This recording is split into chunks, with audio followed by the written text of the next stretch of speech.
one thing, out of the 160 actors that we interviewed for our books, 88, over half of them, 88 of them have appeared in Perry Mason. So we're going to be here a long time.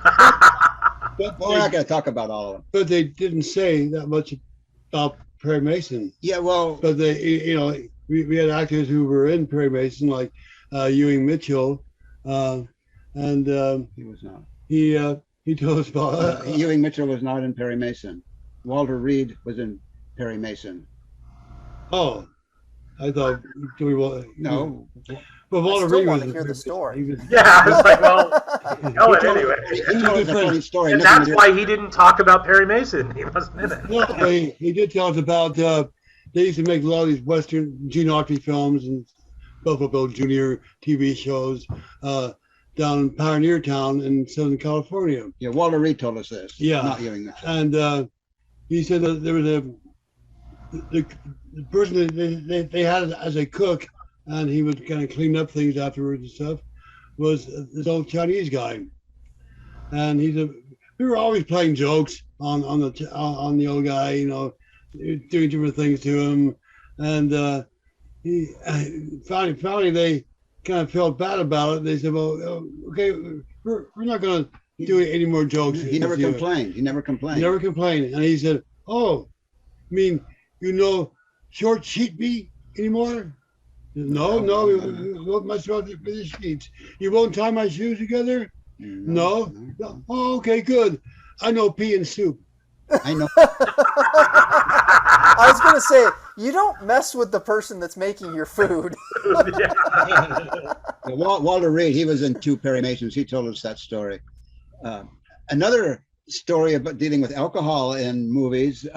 Ewing Mitchell. Ewing Mitchell, yeah, you wanted to tell that. This had nothing to do with alcohol. Sorry, it's not Perry Mason, but he was working in the Gary Cooper Western Springfield Rifle, and in the film, Lon Chaney Jr. was in the film, and he said he and Lon Chaney Jr. go along good together, and Lon Chaney Jr. kept his jug of whiskey stashed in the honey wagon, and he would give you a drink if you asked for it, but there was no snitching of it. And somebody was getting into his bottle. Ooh. And he came to Ewing Mitchell. He said, I don't know what to do to stop this guy, whoever it is, from getting into my bottle. And Ewing Mitchell said, I'll tell you what to do. He said, wait till the bottle gets down so far, and then he said, you're pissing it. And so he the color's the same, so you can't tell. And he said, that solved the problem. That solved the problem. Lon Chaney Jr. no longer has to never.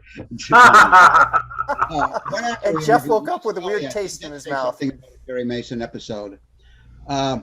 We ask other people, do you have any favorite films or TV shows you did? And he said that he's a few. He said, but one of the ones that I forgot all about, but I happened to see a Perry Mason episode the other night, back from the first or second season. He said, and he played a person with a Southern accent, and he said, and he watched it, and he said he thought he did it just right. He didn't overdo it and all this. And he said it's real easy to miss a beat in an accent. And he said, so that's one of my favorites. So he mentioned that about Perry Mason. Who was that? Sorry. Who was that? Ross Elliot. Ross Elliot.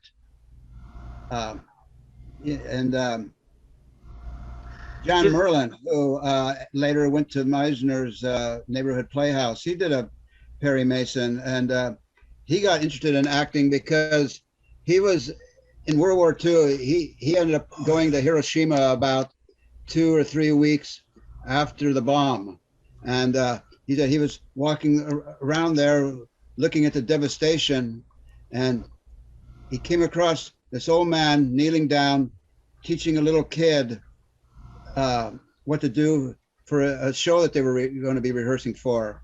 And he said that, so he was watching, and he thought, if all this devastation, all this going around, and here they are working in this theater play that they're going to do, and they saw him and they invited him to come see the plays, even though he was one of the invaders with a 45 on his hip, they are interested that he was interested in them. And he said, because of that, even though he couldn't understand a word of what was being said.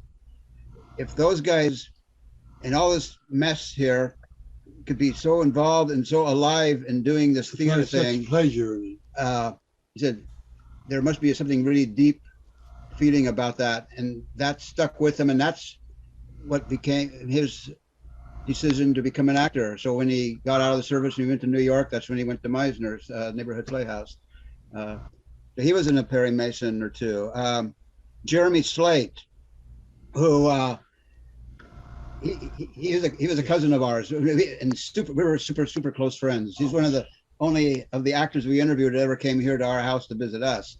But he started out doing a play in Peru where he was working at, and then he went to New York, and he decided to quit his regular job and get in the plays. And he did some extra work. He was an extra in North by Northwest, Upper Hitchcock one, and he came on out to LA, and he got into a play there, and from that he got asked to do a pilot for a series that still sold, so he got a series of his own right off, and he did guest starred in all kinds of TV shows. He worked with John Wayne and Elvis Presley and in the movies. Him and Dennis Hopper were good friends. Yeah, and he wrote a couple of songs. He said on True Grit, he said he got to know Glenn Campbell, and he wrote a song that ended up on Glenn Campbell's Galveston album, and he got a lot of money for that. And he wrote Tex Ritter's final song, hit song, and but he worked in a Perry Mason. But he was such a nice person. When we met him, he was living down near Big Sur. Yeah, he was directing plays down in Big Sur. And our nephew was getting married, and he had never met our nephew or anything. And he said, "Well, if your nephew would like to come out here," he said, for their honeymoon, he'll go to his son's house, and they could have his cabin. The nephew and his wife can have his place for the. You know, what a nice guy, you know. Our nephew didn't do it, but they went to Disneyland. But but what a nice offer. So there are a lot of people. Richard Anderson worked in 26 of the Perry Masons. He played Lieutenant Drum or something like that in the last episode of last season of Perry Mason. Right, because he replaced he replaced Ray Collins when Ray Collins passed away. Yeah. So you know, we can name off different actors that worked in there. I mean, Don Harvey, who Ray and I called him up on the telephone when we were kids and asked if we could start a fan club for him, and we did. And he, as far as that goes, from the writing in the fan club journal that Ray did, Don Harvey was the one that first recommended to Ray that he should consider when he got older to become a writer.